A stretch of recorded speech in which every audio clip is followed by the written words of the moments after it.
Team tennis is broken.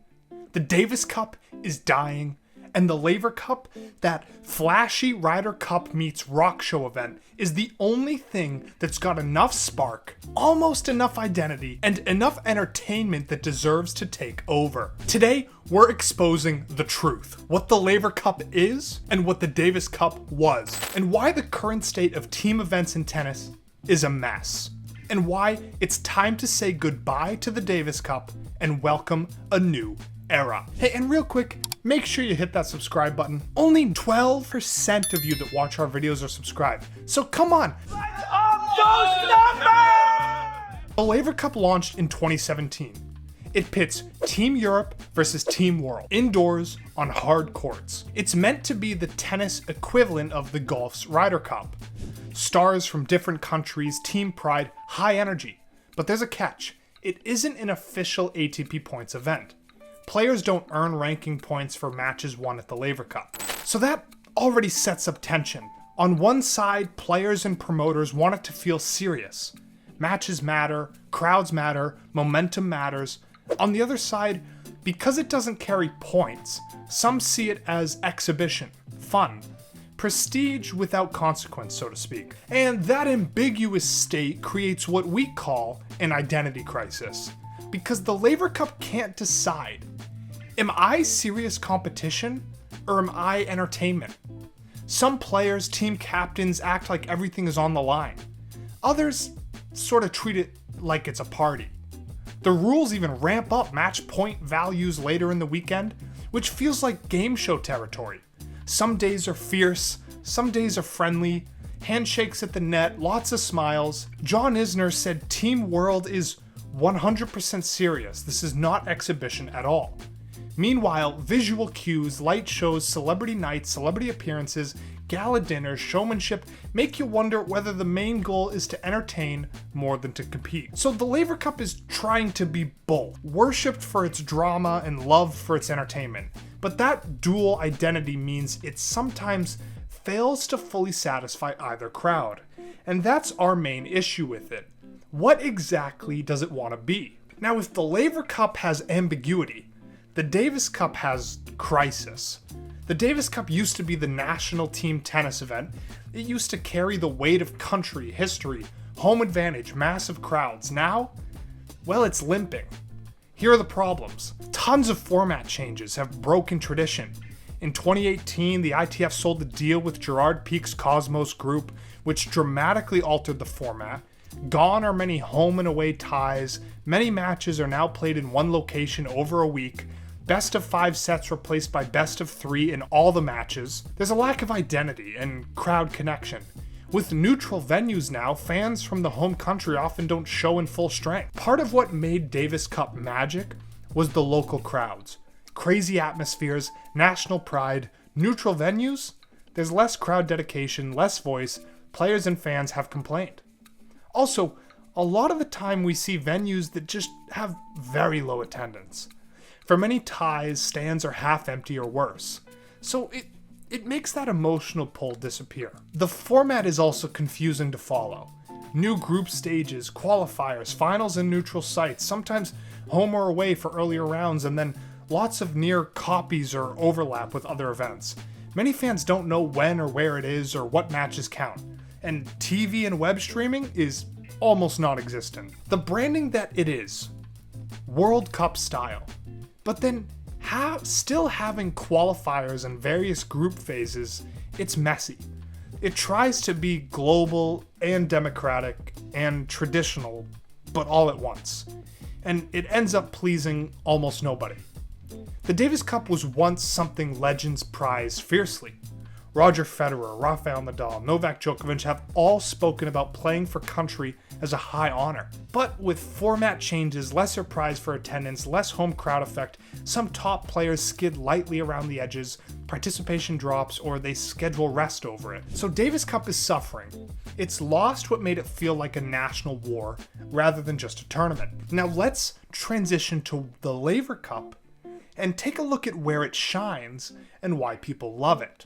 So in contrast, the Laver Cup, for all its identity confusion, has been doing a lot of things right. It has small but significant elements that make it more watchable, more emotionally satisfying, especially more Instagram story friendly and competitive. Here's where the Laver Cup works well. Spectacle and star power. You get the big names. Remember Federer, Nadal, Djokovic all on the same team? Legends and current stars and teams cheering each other on. It creates moments. The benches are full. The rivals are on your side. It's emotionally rich. We don't see it in tennis ever, it being such an individual sport. And don't even get us started on the production value. It's some of the best production value at any tennis event we've ever seen. Lighting, arena design, atmosphere, fan experience, it looks sick. Just flat out. Not only that, but it has a compressed format. It's short. And for tennis fans, that's kind of a blessing in disguise. 3 days, a few matches per day. It doesn't drag. It doesn't really force players to commit entire chunks of a calendar to that event. And it doesn't really interfere too badly with the regular tour. Earned tension. Later matches are worth more in many editions. Pressure builds on day 2, and day 3 even more. Every match matters. It's not just nice rallying, there is consequence. There's also a clear narrative. Europe versus the world is easy. Everyone gets it. It doesn't require understanding complex rules or quotas or qualifiers. It's intuitive. Fans can rally behind everything, especially when someone from Team World upsets a European giant. That underdog narrative, team loyalty, pride, it's simpler. Take a look at Fritz beating Alcaraz for the first time this Laver Cup. The Laver Cup seems to strike that sweet spot. It allows for showmanship, banter, bench reactions, and real competitive fire. Players say they take it seriously, and patrons feel the stakes.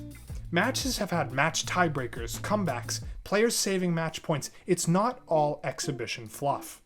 Now, as much as we love the Laver Cup, we gotta point out the identity problem. Trying to be serious and exhibition simultaneously, well, it just undermines both sides of the coin. You can't have it both ways, so to speak, at least without sacrificing something. And the Laver Cup already sacrifices. Let us break it down the ways that Laver Cup's hybrid identity hurts it. There's no ATP points, which creates a lack of consistent competitive incentive. Even though players say they want to win, when something's not on the line, ranking, legacy, national pride in the formal sense, so to speak, risk aversion creeps in. Some take a safe shot, some take a night off. The motivation can certainly waver. Fans can sense it. There's applause for every lob and handshake, which is great, but the underlying tension sometimes falls short of what a serious competition delivers. There's been a lot of scoring tweaks. Weighted matches can feel artificial. Making later matches worth more points to keep things alive, it sounds good in theory, but to some purists, it feels like rules added not for fairness, but for drama. It feels somewhat manufactured. When matches become must-win for day points, you're no longer just playing tennis, you're playing the event's entertainment script. So it lowers the purity a bit. The Laver Cup has an ambiguous legacy. The event is so new, and because its outcome doesn't carry rankings, it's hard to build a steep legacy. Who will be remembered for their Laver Cup performance 10 years from now? Grand Slam champs are indisputable, but Laver Cup, it risks becoming the fun period between the US Open and the next Masters 1000. But even with all of those problems, we still think the Laver Cup could seriously replace the Davis Cup. The Davis Cup is just too broken to fix, or at least fix fast. So here's our hot take. The Laver Cup should replace the Davis Cup as the premier men's team event in tennis. Bold, but hear us out. It's not just because Laver is cooler. It's because it aligns with what fans, players, and the sport actually seem to want right now. Here are the reasons replacing Davis Cup with Laver Cup, or elevating Laver to full series status with the perks, is the better path forward. Simplicity and clarity. Europe versus the world is easy to understand. No confusing qualifiers, home away, neutral site hybrids, and complicated scoring across groups. Laver Cup is simple and easier to build the narrative. There's a consistent format and feeling. If Laver Cup were made the central team event, you could build in annual fixed time calendar spots, better broadcast deals, solid fan expectations. Davis Cup's shifting format and neutral finals make it hard to build tradition. Better fan experience. The Laver Cup seems more attentive to production, fan engagement, and spectacle. And sorry, tennis purists, but that's what tennis needs to be, unfortunately. We're in a new age. No longer do we have the purists controlling the stakes. Player buy-in. Many top players have spoken positively about Laver Cup. They want to compete, want it to mean something. If the ATP or ITF recognized it more formally, raised reward, opened up more national or continental pride elements, players would likely commit more. Davis Cup in its current form is leaking trust, financial viability and market appeal, spotlight on big cities, star matchups, fewer dates, high production quality, etc., etc. It's more engaging TV, period. There's a preservation of national representation, if blended carefully. Perhaps there's a hybrid solution. Keep one genuine national event, maybe combine men and women. Take a look at the United Cup, for example, but use Laver Cup as the marquee team event. Or upgrade Laver to include more national flair. The point is, Davis Cup, as it is not fulfilling that national passion well anymore. Nobody watches it, period. If something's not working, tradition alone doesn't justify suffering poor matches, empty stands, and confused media coverage. Sure, players want to represent their country. Well, Team World or Team Europe might become just as meaningful. You might say changing Davis Cup will upset federations, smaller nations, and tradition. Yeah, you know what? That's probably true. But federations already feel upset. Many have complained about current format as being unfair to smaller nations to begin with. If tennis waits, Davis Cup's relevance will drop further. Fans are already tuning out. Media attention drifts to events that are simpler to follow. The sport risks having non-team events, slams, masters hog all the spotlight, leaving team tennis as confused side projects. Think about this. There's a reason why team sports are the most popular sports across the world. Soccer, cricket, football, hockey, baseball, basketball.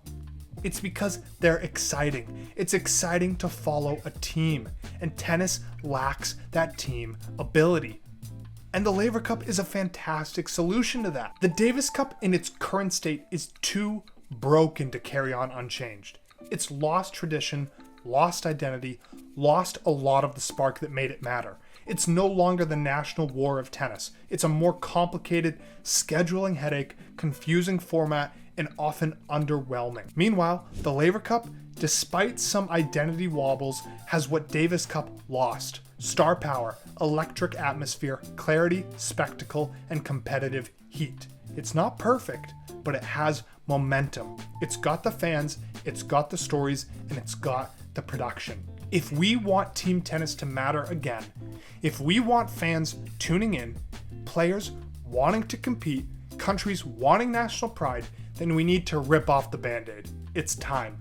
Let's retire Davis Cup, or relegate it to a secondary nostalgic event, whatever, we don't care.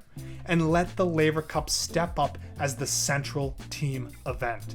Let tennis embrace a new era of team competition, built for modern attention spans, modern fan expectations, modern media, and modern players. But what do you think? Are you Team Laver Cup replacing Davis Cup, or do you believe Davis Cup can be fixed and deserves its crown? Drop your thoughts in the comments, like, subscribe, and share this with someone who still roots for Davis Cup every November. We'll be watching the reactions. Until next time, keep questioning and keep pushing tennis forward.